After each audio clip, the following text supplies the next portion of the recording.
In the shadow of Mount Taygetus, life was not given, it was tested.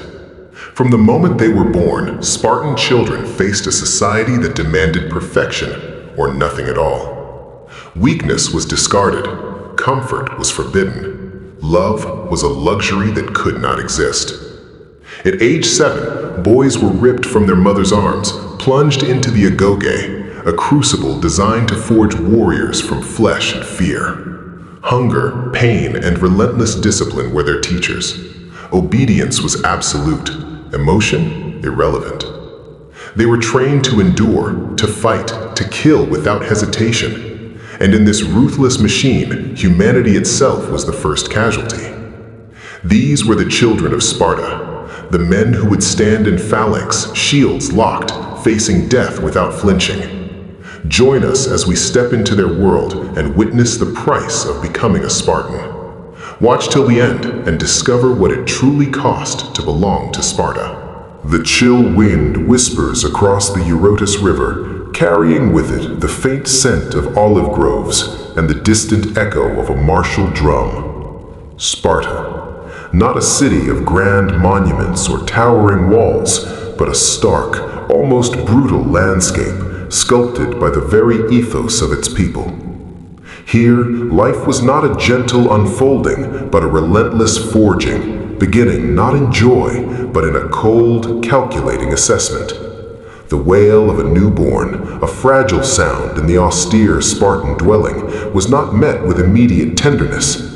Instead, the infant was carried, often by the father, to the lesge, a communal gathering place where the elders of the file, the tribe, awaited.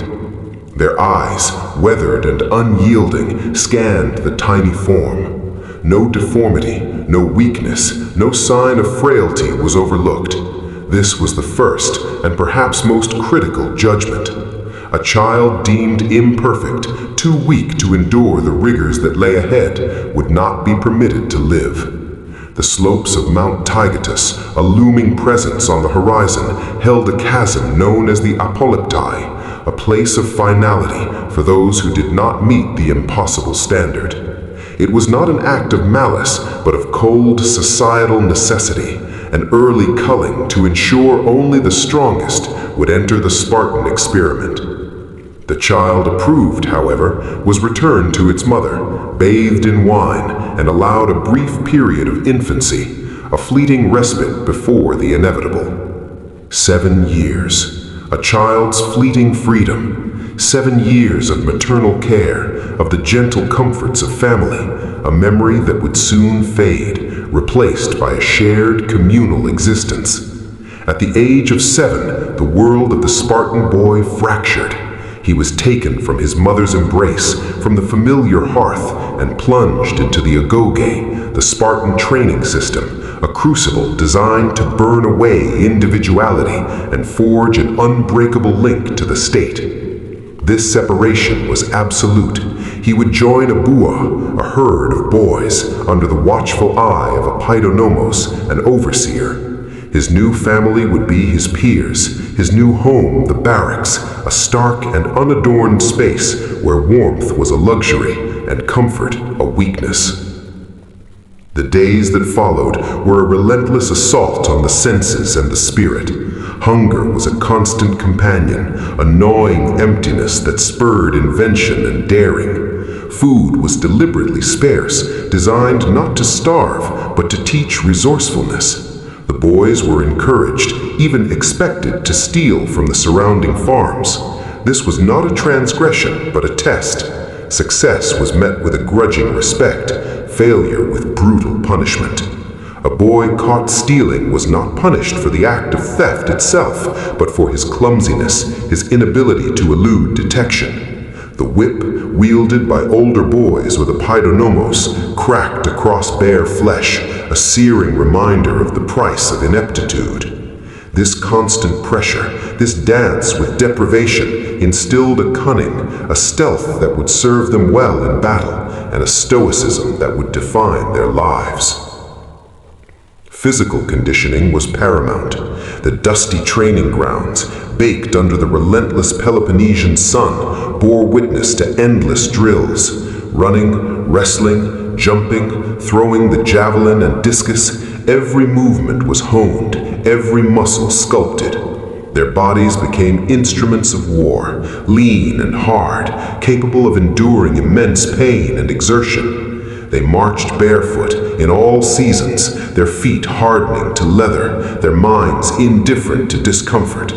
The clothing was minimal, a single coarse tunic worn year-round. They slept on beds of reeds gathered from the Eurotas, their bodies accustomed to the unforgiving earth. There was no softness, no indulgence, only the relentless pursuit of physical perfection, tempered by an almost inhuman endurance. But the Agoge was more than just physical hardening. It was a profound psychological re-engineering. Emotions were seen as weaknesses, vulnerabilities to be suppressed, even extinguished. The boys were taught to speak concisely, in the laconic style, their words stripped of ornament, devoid of personal feeling. Laughter was rare, expressions of fear or joy almost non-existent. Obedience was absolute, unquestioning, ingrained through constant repetition and swift, severe punishment for any transgression. They were taught to fear nothing, not pain, not death, and certainly not the enemy. This fearlessness was not an absence of emotion, but a conscious, brutal suppression, a mental discipline hammered into their very being. The constant competition amongst themselves, the public floggings, the ritualized humiliation, all served to break down individual will and rebuild it in the image of Sparta. As they matured, the training intensified. The Iranis, those in their late teens, were given even greater responsibilities, overseeing the younger boys, instilling the same brutal lessons they had themselves endured. They were also introduced to the Krypteia, the secret police, a shadowy institution that served a dual purpose. During the harvest, selected Iranis would be sent into the countryside, armed with daggers, their mission to hunt and kill helots, the enslaved agricultural workers who vastly outnumbered the Spartans. These nocturnal excursions were not merely acts of terror, they were a brutal rite of passage, a final test of ruthlessness and obedience to the young Spartan. It was a cold, efficient mechanism to maintain control over a restive population and a final psychological conditioning for the young Spartan, hardening his heart to any flicker of mercy or compassion for those outside his own rigid caste. It was a chilling manifestation of the Spartans' deep-seated fear of Helot rebellion and a brutal demonstration of their willingness to go to any lengths to preserve their dominance. The transformation was complete by the age of 20. The boy, stripped of his childhood, forged in the crucible of the Agoge, emerged as a hoplite, a full Spartan citizen. He was now a warrior, ready to take his place in the syssitia, the communal dining halls, sharing meals with his fellow soldiers, a bond forged in shared hardship and unwavering loyalty. He would marry, but his marriage would be a pragmatic affair, often conducted in secret with the intention of producing more warriors. His primary allegiance remained with his syssitia, with the state. He would live in the barracks until the age of 30, only then permitted to live full-time with his family. Even then, his life was not his own. It belonged to Sparta. The Spartan adult male was a soldier above all else. His duties revolved around military service, constant training, and the unwavering defense of the state. He was a pillar of the rigid social structure, upholding the laws, contributing to the communal life, and embodying the ideals of courage, discipline, and absolute loyalty. His life was one of self-denial, of constant readiness, a living testament to the efficacy of the Agoge. He was the embodiment of the Spartan ideal, a shield against the world, an unyielding force of order. But what was the cost of such an existence? The Agoge, in its relentless pursuit of the ideal warrior, executed a profound psychological toll. Emotional suppression, ingrained from childhood, created a society where genuine human connection was often sacrificed at the altar of communal duty. Individuality was not celebrated, but crushed, replaced by a collective identity that, while powerful, left little room for personal expression or internal growth. The constant threat of punishment, the pervasive hunger, the deliberate exposure to violence all contributed to a pervasive atmosphere of anxiety and a hardened, almost brutalized psyche. The moral landscape of Sparta was stark, devoid of the nuances of mercy or compassion for those outside their own rigid caste. Loyalty, while absolute within the ranks, did not extend to the Helots or even to other Greek city-states when Spartan interests were at stake. The very system that created such formidable warriors also fostered a deep-seated paranoia, a constant fear of internal rebellion and external threats that permeated every aspect of their lives.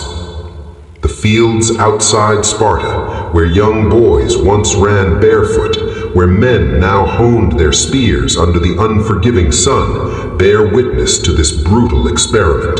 The communal dining halls, echoing with the sparse, laconic conversations of hardened men, are monuments to a shared existence, a bond forged in deprivation and relentless discipline.